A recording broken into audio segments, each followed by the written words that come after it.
Emotional clearing, part 2. SoulSet Rising podcast episode number 3. Yes. Here we go. This is part 2 of our emotions. Right. And I want to start this episode by reminding people that we are emotional beings and emotions are actually really important. And we are supposed to be allowed to process and sit with emotions. And I think this could just be me. You can let me know. That a lot of people just ain't got time for that. Right. So they're like, I can't be sad. I can't afford to worry about this. I have anxiety. Do you know what anxiety is? It's just when you're in conflict with your soul. Right. So shocker, running around like a crazy person, got some anxiety. It takes a lot of work to take care of yourself. Yeah. And, in self-sabotage, that's what a lot of the self-sabotage is about. Is you just don't take care of yourself. You go along with everything. You don't break the molds. Yeah. You just, if society says you do this or you eat this, you just do that because then you're part of the herd. Yep.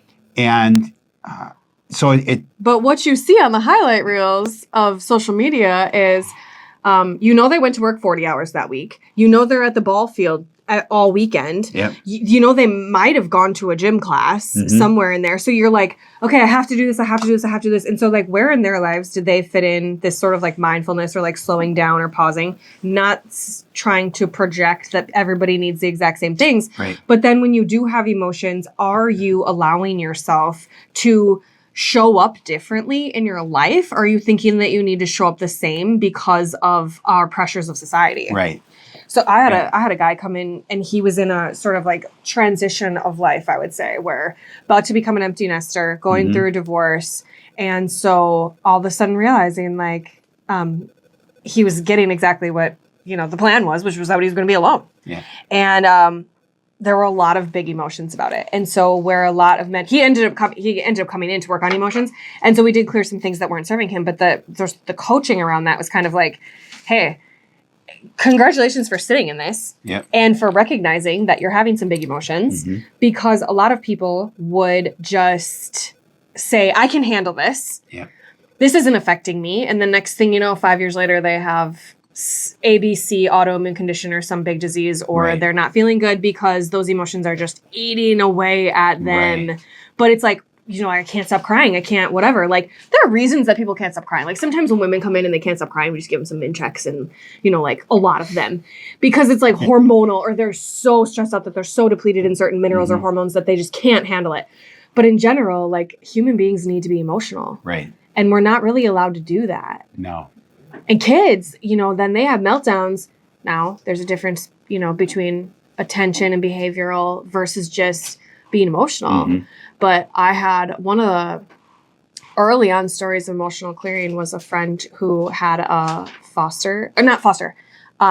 her fiance got custody of his child that he hadn't had custody of before.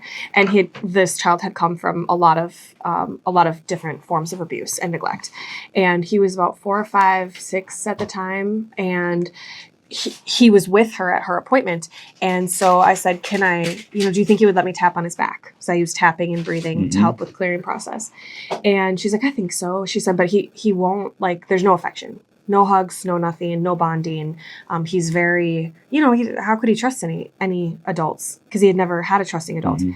And so I cleared him. I didn't even test him. I knew he needed to be cleared from abandonment and PTSD and plenty of stuff. So the whole process takes less than 3 minutes. I clear him. I said, listen, he's probably going to melt down later because these are big emotions and they need to come out. Yep. And kids, they're not going to be able to explain it, but it's going to come out in a meltdown or rage or doing something for attention. It's going to come out in some way. And she texted me the next day and she said, Alex, you were exactly right. Halfway through the night, like after dinner, he had a full-blown meltdown. She said, then he crawled in my lap and he stayed there for 8 hours. And he's hugged me 10 times since. And it never went away. And this is the same guy that couldn't hug. The same kid that had no affection. Right, yeah. So, but he knew how to get it out. And so then some adults are like, is this going to make me cry? And I'm like, oh, I hope so. Right. I mean, no, I don't say that. And actually, interestingly, most people don't cry. No. But people do have like kind of waves or big, heavy sighs. I'll yawn a lot when I'm clearing people because just moving energy. Yep. But I just wanted to bring in that reminder that we are emotional beings. Emotions are our guidance system in this life, and we need to be in tune with them. Yes, choose the feelings around them. The emotions come, but the emotions get to guide us. We get to decide what we do with those things. But if we're saying, I don't have time for grief, I don't have time for, to process this thing that happened, because we don't want to live in a world where we're just effect of everything that's happening to us. But we do live in a world where we're consciously co-creating with other human beings, and sometimes shit happens. So what do we do with that, right? And if we do nothing, it can kind of stack up. Yep. It would be like Atomic Habits. Yep. How he talks about habit stacking. And if you do it and you do it successfully, it's incredibly powerful and effective, because you create, and this is about, ultimately Atomic Habits, the book by James Clear, is really about self-sabotage and overcoming self-sabotage, because if you create habits on top of habits, you are now reprogramming your subconscious. Yes. And then people start to do that, but they're inflexible. Yeah. And emotions are not like static. Right. We cannot predict. No. So the habits help us get through. And then that 1% better every day is kind of the idea. Right. But then you have those things, and those become tools. And then you have to have the flexibility to understand when and where to use them, and that it's not always going to go your way, right? So your emotions are going to stack, and if you don't take care of them, either yourself or with somebody, it's just going to get worse and worse. And you're going to have this feeling, this heavy feeling, and you probably at some point will get sick and sicker because you're not dealing with it. So what are some of the things that you use? How do you determine emotions and clearing? Yeah, so there are so many different ways. Remember, emotions are energy in motion. So to clear emotions, you're just moving energy. And so some of this energy is very dense. If it's creating, you've heard like pain in your neck. Like, how often is that pain in your neck someone in your life? Or parasite energy, someone in your life, but they're dense. They're creating very physical reactions and responses. So if you can already have this awareness that that's this thick, dense ice in your cells, and you have to break it up, turn it back into water so that it can flow, and then turn back into gas so it can move out of your body. That's why tapping is effective, because it's like, imagine how tapping is with your body. Like you're tapping on something, and it's moving energy because it's moving actual dense energy. Right. So breath where is do really you tap? powerful too. On myself, I do a lot of the karate chop. Okay. And I tap other people's spines. Right. And so then that's, my kids will do that to me too. Yeah. So when remember I talked about when we went years ago for our first time, and he tapped along the meridian. Okay. So that starts right here, your pineal gland, and it goes all the way back, all the way down to your coccyx. Okay. And and I've seen other guys, they'll tap in the foreheads, but the Chinese meridian starts here, and it goes right down, right over your head, right down your back, down your spine. And he'll tap right there, tap there, tap there. He might even tap you on your forehead.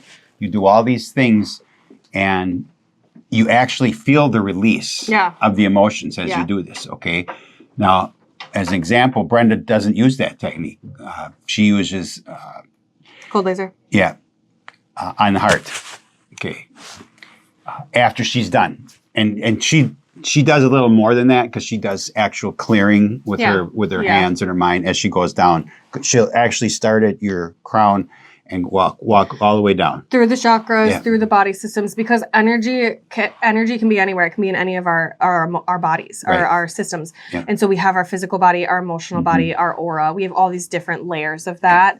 And so the emotions can be stored in our energy system, which would be the chakras, or it can be stored in our physical tissue, or it can be stored in our energy field. Right. And there's probably more, but that's where we work. Right. And so saying like, okay, let's work. She works crown down. Yeah. Right. So oftentimes, people will have physical symptoms. And, Alex mentioned this right when we started, actually, in episode number 2, was that if one of your organs is blocked, it actually will affect your health. So could you expand on that a little bit? Sure. Think of the stressors again. So if we're now including emotions into the barriers to healing and the stressor things that go into the bucket of stressors, and your body dumps the bucket. So chances are that emotions are not the only stressor in that system or that organ, and they kind of attach to each other. Just like how parasites and fungus will live on heavy metals, they'll live on sugar, live on chemicals. Emotions will attach to other things as well. And so if you can clear the emotion, then sometimes your body can clear the other stuff. Your body always wants to do it for you. And your nervous system wants to help you process the emotions if you allow it to. Right. And it wants to detox, and it wants to drain, and it wants to have healthy organs and glands and tissues. And so if you are ignoring those things and letting it stack up, now it's like one supplement doesn't do it because you have all these other things attached to it. And so emotional clearing becomes this side-by-side tool to say, like, hey, your body can actually detox more properly if you work on clearing the emotion. Right. And so that's how emotions can affect your physical body. Because it's just, even though it's a frequency of an idea or a thought, there's no difference between the energy or matter of a thought and the energy or matter of this desk, except for the speed of it. So the matter is slower. It's more dense energy. The emotions are faster energy. But if the emotions get trapped, they become slow. And now they're dense. And now they're stuck in the tissues. So I want to go back to something we talked about that is directly related to this, and that is why do they get stuck, right? And because it's been possibly very traumatic. Yeah. And it didn't get dealt with at the time. Yeah. Because your body, your mind and your body will try to process everything. And if you process it, it doesn't get stuck and it goes away. And then we're also just gaslit to hell, because it's like, you think now PTSD only applies to military? Right. I mean, do you know how many people that when you're clearing and you say, we're going to clear some PTSD, like, oh, I don't have that. Right. It's like, my gosh, a traumatic birth will give you that. Yes. Or almost getting in a car accident can give you that. So to be aware that these things are very real to all of us. Right. And now, when we have opinions about things, our opinions on how we want people to structure their mindset and their self-sabotage patterns are around the feelings, not the emotions. The emotions are not voluntary. Right? And like, you can change your circumstances in your environment so that the emotions aren't coming at you maybe the same, so that you're not constantly being hit with all the negative emotions. So you can make those changes over time. So you just get to decide where you start. Do you want to start there? Change the environment, change the gene expression, change the environment, change the emotions coming at you, or work on changing how you frame the feelings. You have to do what you feel is manageable. But one thing that's really manageable is allowing somebody else to clear your emotions. Right. And then slowly working it into a practice where you're doing it. So there's a book called Feelings Buried Alive, Never Die. On page 92, there's a script. And it's really powerful. I mean, I have a bookmark in there on page 92. And when I do Miracle Morning, sometimes during the 10 minutes of affirmations, I'll actually sit and do that script. And it's asking your cells, the Holy Spirit, all of the things to create an awareness around this emotion and allow your body to clear it. It's literally prayer. Kind of like how people are like, what do I need to do with my crystals or my organites? Like, how do I keep them clean? Like, the moonlight will cleanse them. The sun will charge them. The moon charges them. We can clear them by praying over them, saging over them. You can use sounds like just the Om sound. That frequency will clear that. It's the same for us as humans. So you can use prayer and meditation to help clear emotions because you're putting a really strong, powerful intention on it. Again, expecting that you have to show up for it, allowing it to be easy, but knowing that like you have to continue to do it. You can sage your body. You can just take, sage and do it. You can use a selenite wand. Remember when Mac was about maybe 9 and someone gave him a selenite wand and he was going like this to me. And I said, oh, what are you doing, Mac? And he goes, I'm cleansing out all the F words. Oh, jeez. because he just knows. Right. But Mac, I love the idea that we think that someone else has the answer. Mm-hmm. And so it's like, well, this person's certified in this emotional clearing technique and it's better than this one because of this, because somebody's trying to sell a book, right? Yeah. So that's just not true. There are reasons that people would want to duplicate a system that are very valuable. Right. But then there's all these other ways to do it. And so when my kids, so Bodhi was probably 2, Mac was 7 and maybe 6. We were laying in bed, so his brain comes alive at like 10 p.m. That's just how he's always been. And so we're laying in bed, and he goes, Mom, mind you, he's 6. This is a long time ago. We were just getting into this. He wasn't really exposed to it. He had never had his emotions cleared. He didn't really hear us talking about it very much at all. He said, I'm going to clear some emotions from you. And he went down and he put his palms on the bottom of my feet. And then he just closed his eyes and he channeled it all or whatever, moved the energy, and he pulled it out. And I said, do you need to open a window or something? And he goes, no, I already released it into the clouds. That's what he calls like the other realm, right? Like he calls it the clouds. Like, it's always been the clouds. God's in the clouds. Yeah. And so he said, I already released it into the clouds. And I'm like, that's beautiful. And so then he said, okay, hold on. Yeah, you're clear. And then he laid down next to me and he said, Mom, I need to cut some cords between us. And I'm going to cut everything, but don't worry. I'm going to leave our love cord and our laughing cord. And he did that, his thing. And he did that and he cut the cords. And I think he was, chopping or using a scissors or I don't know what he was doing. He did it and he laid down next to me and he said, Mom, I feel free. It's like, man, as a parent, like I'd rather hear those words than I love you because it's just powerful. Yeah. It's like he was totally free. But here's the thing. He had no judgment. He didn't have anybody. He had no fear of someone saying, oh, you didn't do it quite right, Mac. Right. You were supposed to hold your breath longer, Mac. You didn't tap enough, Mac. He just freaking did it. Yep. And it worked. He's my kid. He used to sit with crystals and say, Mom, I get more energy from these crystals than I do from sleep. This would be like 11:30. So I'm like, can you ask the crystals to help you go to sleep? But he just understands energy. He's a crystal indigo generation child that needs less sleep than people. But the point of that story is that there's not right or wrong ways to do this. Right. And you just have to do it and you have to create an experience for yourself. And we are here for you to help you through the process. I created a self-clearing technique that we teach inside of the membership program. And it involves some of the karate chop, some of the sway testing to determine what the emotions are. You can go back, ask, is this from childhood? Is this mine? How old was I when I got it? Some of things are inherited. Some are from the womb.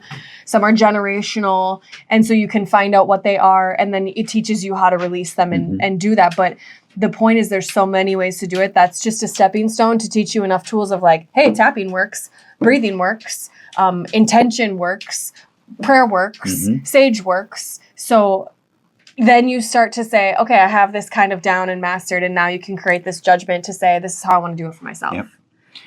It's interesting. Alex just brought up sway testing, and I've seen people do sway testing for anything, any questions you have, and it's a tool you can use to check your emotions, but you have to figure out if your sway testing is correct. And you have to remember that a test is a test and it's interesting, but outside of a system, it'll drive you nuts. Right. Yeah. So I got this down. I mean, we first tried this, Alex, we were working with essential oils. And you realize that when you are first introduced to this, I'm pretty sure the word I used was voodoo, okay? Because nobody believes it, right? Your body's not going to do this, okay? Because you don't know what you don't know. Yeah. And that's a big statement. Yeah. So we did it with the essential oils. So what you're doing is standing flat foot on the ground, holding something up to your body and allowing your body to either sway forwards or sway backwards. Right. So you determine your own yes or no. There are people that do it with pendulums, things like that. So I perfected this because Brenda has a very strict diet.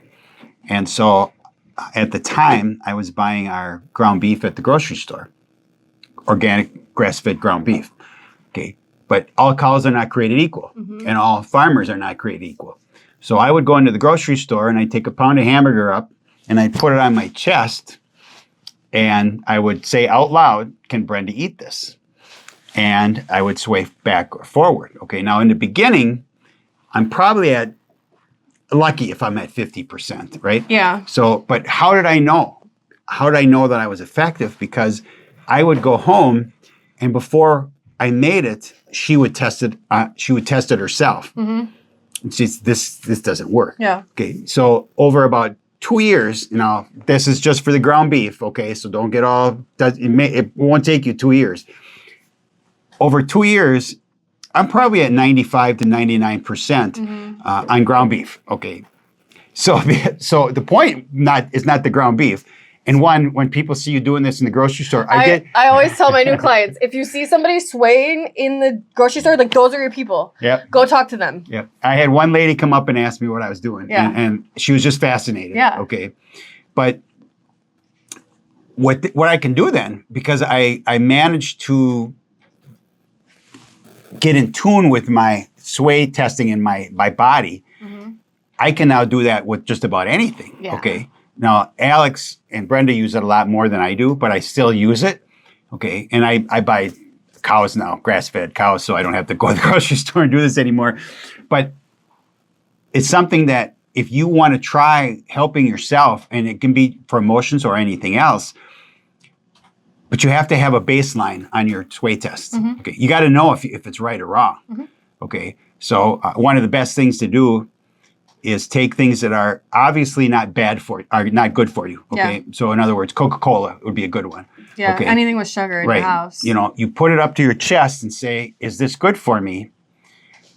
If your yes is forward and your no is backwards, then that you should go backwards. Okay. And when you can do this 10 times in a row, and you go, so then you're going to take an organic banana. And you put it up there. Okay. You should go forward. Yeah. Okay. If you've got this down. Yep. So you can use this, but then when you start to think about your emotions, okay, you say to yourself, okay, am I stuck? Do I have trapped emotions? Emotion to clear? Right. Yep. Yeah. And then, obviously if you get to the point where you can do it yourself, you do it, but otherwise then you. Yeah. And there are layers, right? We haven't even dug into the next layer of emotional clearing, which is spiritual attachments and curses. Yeah. And that's right? that's deep. Yeah, and it's all vocabulary. So Yeah. I think it's just reminding people that there is energy that is put onto you intentionally or unintentionally, and that can be negative and affect us. And so that's another layer, and that's also helpful to have other people to help you clear. Yeah. And that there are just some entities or attachments that can get stuck to us that create issues. Back in the day, in one of my former lives, which I still make organites, okay? And I used to go to shows. And they were generally psychic shows. Yeah. Because those were my people, right? They were going to buy the crystals, right? So I went to a show in southern Wisconsin, and I had been to this show before, and it was really well run. And a lady came up to me, and she started to ask me personal questions. And being kind of naive at the time, I answered them. Yeah. And she actually asked me my home address, my telephone number. Now, this is all public knowledge because it's on my card. Yeah. So I'm not giving her anything confidential.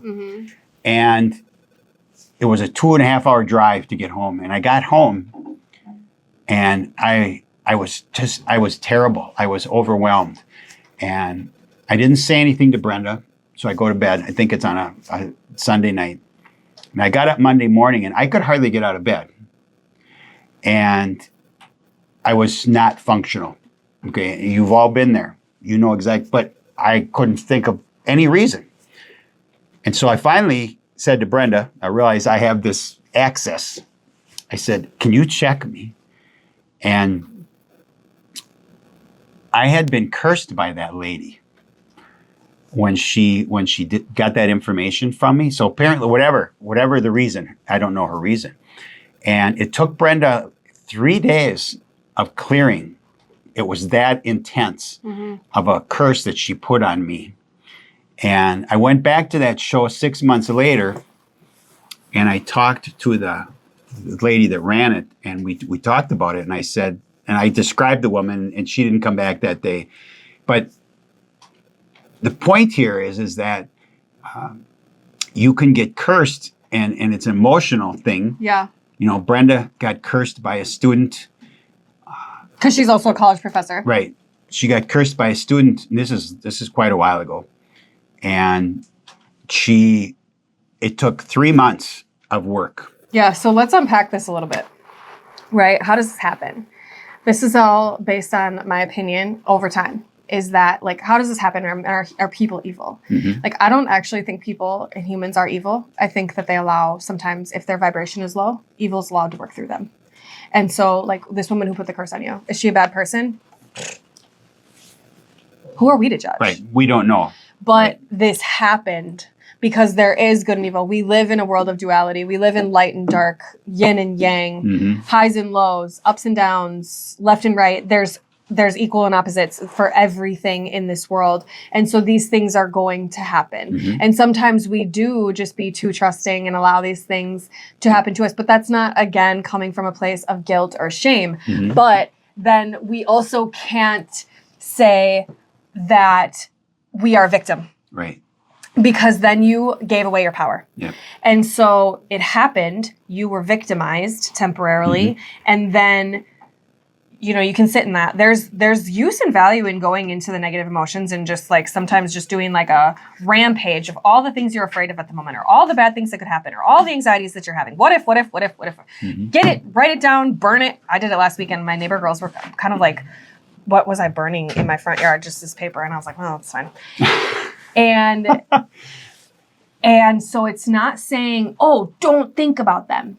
But you do get what you put your attention on. We live in an attraction-based universe. That is, if you have 70,000 thoughts in this energy field of yours, and more than 50% of them are negative, you are going to attract more negative than positive. Yeah. If you are 80% positive, you're going to attract 80% positivity.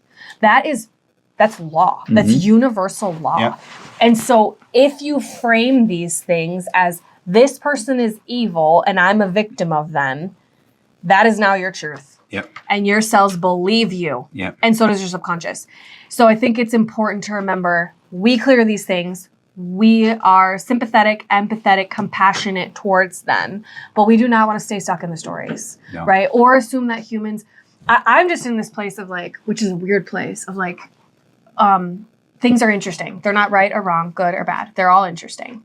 And this is a lot has to do with like Course in Miracles, and some of the things are like, if you look over there and attach a meaning to that and you say that's a good plant, it challenges you to say it's a plant.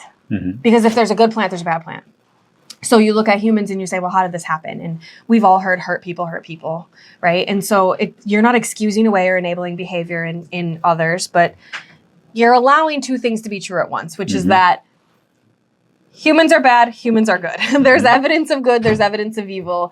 All we can really do is work with our own clearing processes, our own self-care practices, our own health and emotional health, and then plant seeds in other humans when we feel called to do so, right? And put up shields and block. But, you know, we both know people who have boundaries so dang good that now they have nothing and nobody. Right.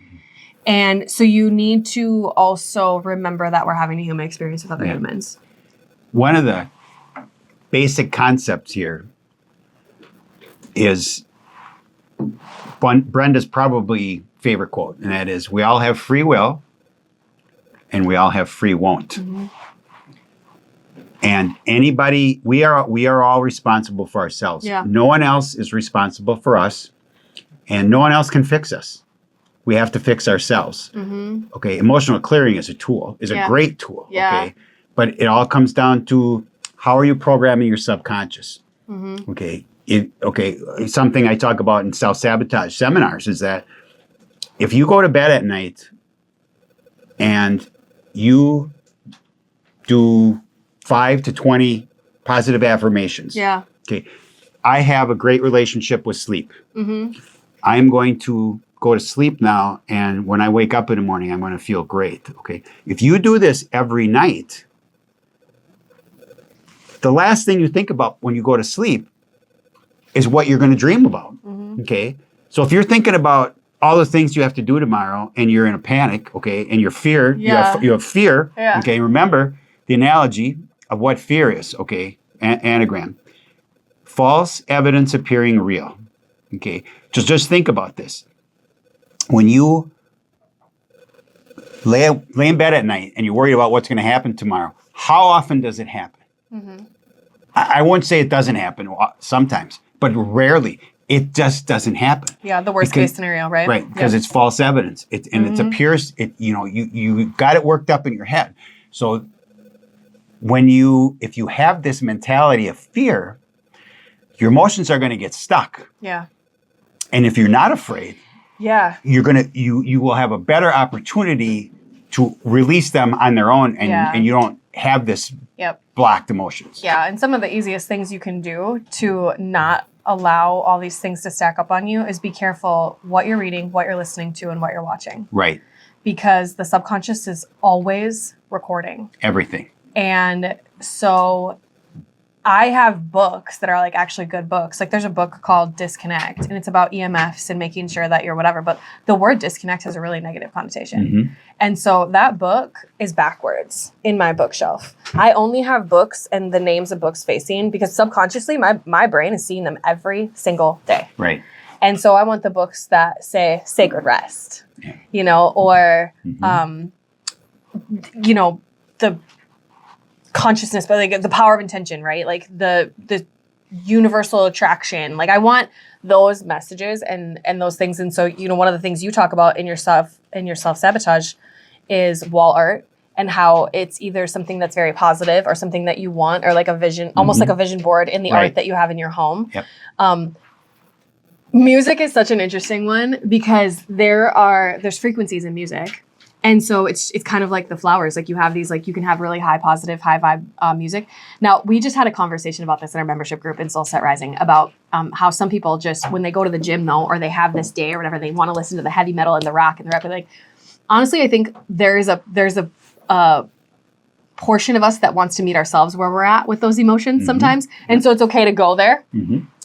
But if you're constantly listening to like, say, country music, which is almost all completely about drinking, and bad relationships. Right. I'm thinking, So, I mean, the subconscious messaging there, through no fault of their own, not any individual created this, but the collective did, is that drinking is an acceptable coping mechanism. It will make you happier. And it's the drug of choice, and we work for the weekends, and you're going to get heartbroken, and relationships suck, and humans suck. And that's the subconscious programming. Why? Because we are more drawn towards drama. Our subconscious, like that's the human. And so if you're going to sing a song about that, it's going to get more attention because our subconscious is more interested in that. Just like shows. We don't watch shows that have happy beginnings, happy middles, and happy ends. We're not drawn to that. Now, we don't have that in real life either. But the gorier it is, the more graphic it is, the more unbelievable and shocking it is, the more we want to watch it. Right. We can't help that. No.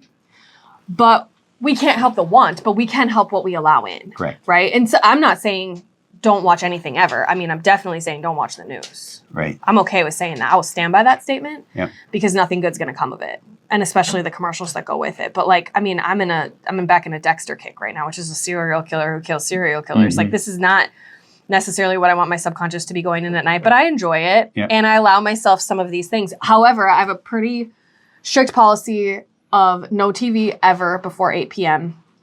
in our house. There's maybe 5 days a year that the TV goes on before 8 p.m. And there are weeks at a time where the TV doesn't go on. So when I say I watch Dexter, humans interpret that and say, oh, she probably binge watches Dexter. It, yes, right. And is like watching all these shows all the time. I'm not. No. I'm watching, when we're done here, she's going to go home and watch 12 hours of Dexter. Right. No, she's I'm not going to do that. maybe 20 minutes. Yeah, right.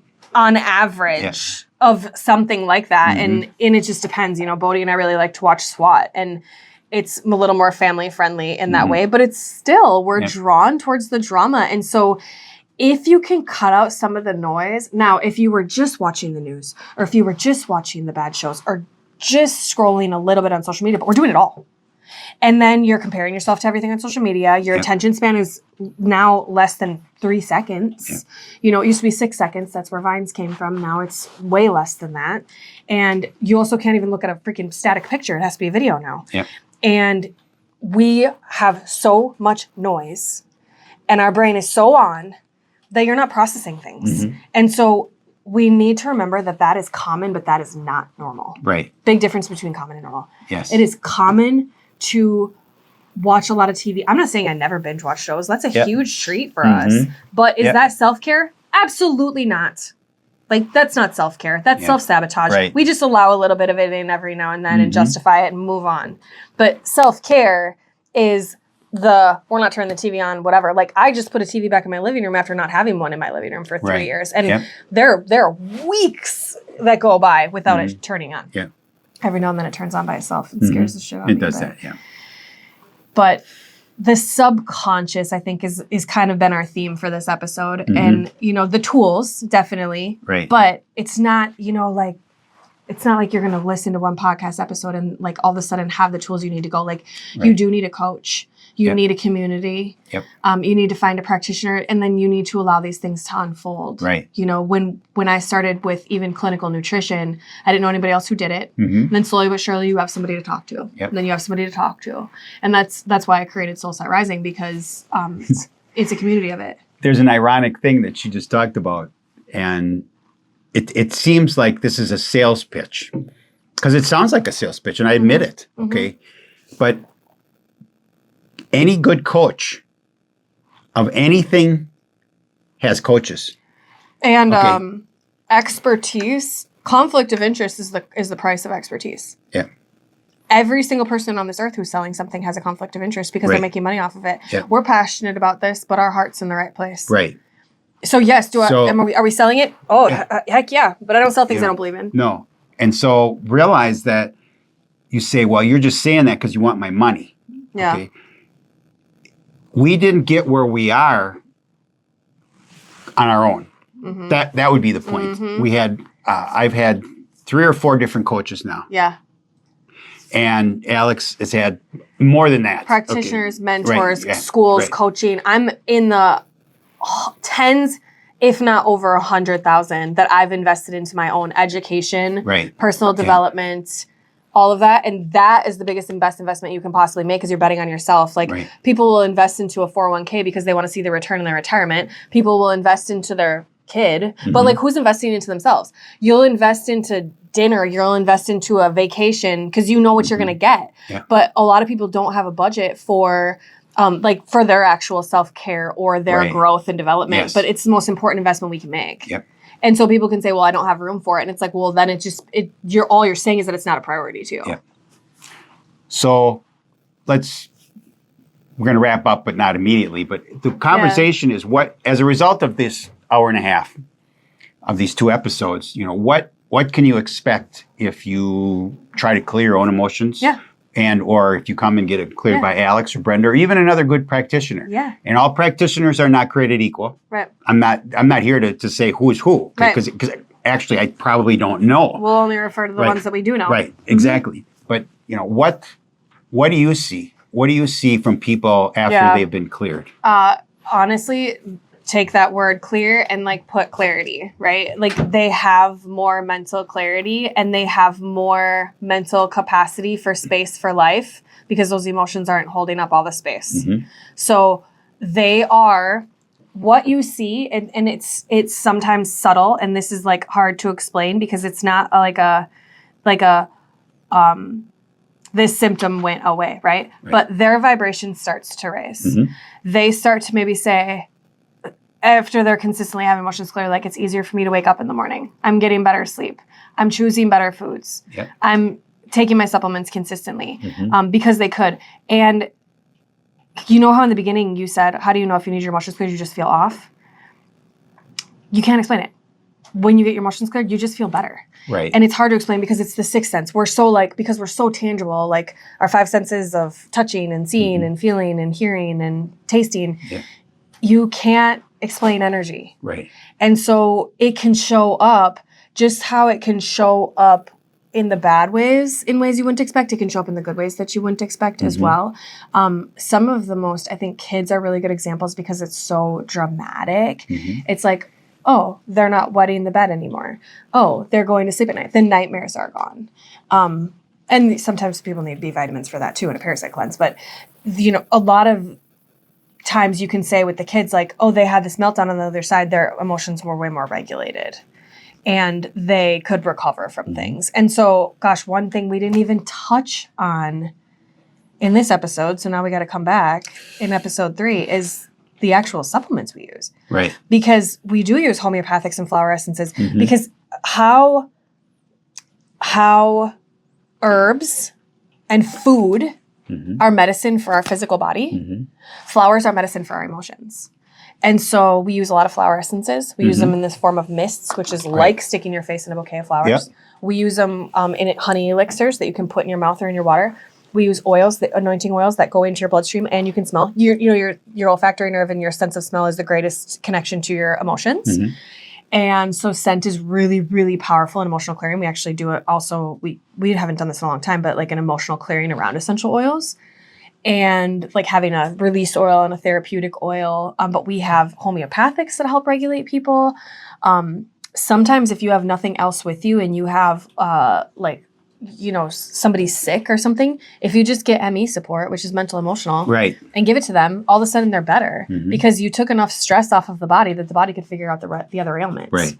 Yep. So, it's like saying, well, what can you expect after you see a parasite cleanse? Some people, it's like, oh my gosh, I'm going to the bathroom regular. I don't have diarrhea anymore. I'm not constipated. I don't have headaches. My brain clarity's there.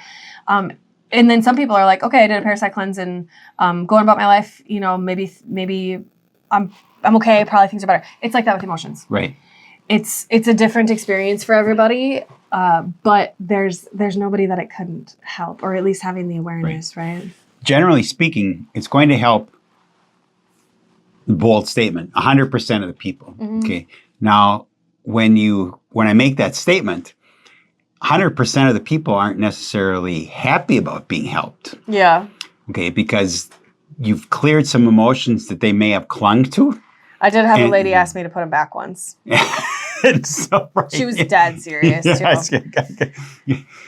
We cleared a bunch of stuff from when she was 6 years old, and at the time she was in her 50s, and she did not know who she was after she got those emotions cleared. Because of her identity revolved around that. Yeah. Yep. So, and she knew she was like better without them, but she didn't know who she was. Right. So realize that if you can unblock your emotions, things in general are going to be better. Sometimes dramatically better, sometimes a little bit better. Sometimes you may not notice, but you are going to be better because this is physiologically real. So, there might be emotions trapped in your brain or your subconscious, but they can be trapped anywhere. Yeah. Okay. But then if you can work on your subconscious, you maybe have the opportunity to avoid having more emotions blocked. Yeah. Because you're working on yourself. Right. Like the healthier you eat, the healthier you get. The more you work out, the more muscle you build, the more fat you burn. It's the progress isn't like it the progress works on itself, right? It continues to like add on itself. So that's the same thing with this. The more consistent you are with it, the better. Right. Yeah. So. And this one has stood the test of time because whenever I say something like that, I'm like, man, I feel like sometimes I'm giving people a thing in their life that they're like, shit, that's just another thing. Yeah. Like I just read last night that I should be meditating for 30 minutes a day, and I just read last weekend that I should be doing red light 10 minutes every morning, and I just read that I should be flossing my teeth, and I should be praying over my meals, and I should be, and all of a sudden people are like so overwhelmed that they're paralyzed. Yeah. And nothing happens. Yeah. And so I think the big thing is like what has stood the test of time with us, and why are we like we're pretty high functioning, happy, healthy people. I mean, really, like our default is gratitude and happiness. Yep. And how and why is that? We dabble in a lot of things, but we consistently eat well, we consistently take our supplements, and we consistently work on our emotional health. Yep. And then you and I because of just the nature of the human beings that we are, have to create and build and bring visions to life. Right. Which is like you with your group and me with SoulSet Rising and building businesses and creating communities. Like, because we are not fulfilled if we don't do those things. But that's different for everybody, right? But at that base core thing, it's like, I think we can agree that eating well, moving your body, you know, you're out for walks all the time. I go to the gym, go for lots of walks. We work on our emotions. We have all these other aspects that, you know, like our spiritual health, our relationships and friendships and all of those types of things. But it's kind of tertiary to the core of like, eat well, move your body, take your supplements, work on emotions. Right. Yep. Yeah. So she did a really good job wrapping up. Bring it all in. She sure did. Bring it together. I can say that emotional clearing has had a tremendous impact on my life. Yeah. And I have seen dozens and dozens of instances of where people have been cleared and have dramatically changed. Yeah. Okay. For the better. Okay. Again, sometimes there's some pain because that whole no pain, no gain thing. Yeah. That's kind of real. Yeah. It's well, not, healing's not always comfortable. No, it's not. Right. So I think that, you know, what I would take away from our conversation today would be that if you have that feeling that something just isn't right, you want to explore this because it goes back. I said it. I'm going to say it every time we're here. You don't know what you don't know. Yeah. And if you watch this, you will learn some things about emotional clearing and explore and make yourself better. Because that's what this is about. Okay. Pretty much whenever we talk here, it's about something that's going to help you. We're positive people and we put out positive intentions. And this is something that can really help you. Yeah. Amazing. I think that's an awesome way to put it together and just be open to the journey. You know, I frame it a lot of different ways. And this one is just in the sense of like, be willing to show up and be willing for it to be hard, but allow it to be easy. Yep. You find your people and you find the right tools and right resources, and it just clicks and you're in alignment. Yep. Okay, so we're gonna do a wrap. Now we Episode 3. Go high five for them. Should I get him up here? Sure. No, he's no. Okay, he's sleeping. So anyway, we will see you soon. Thanks for listening, guys. Yep.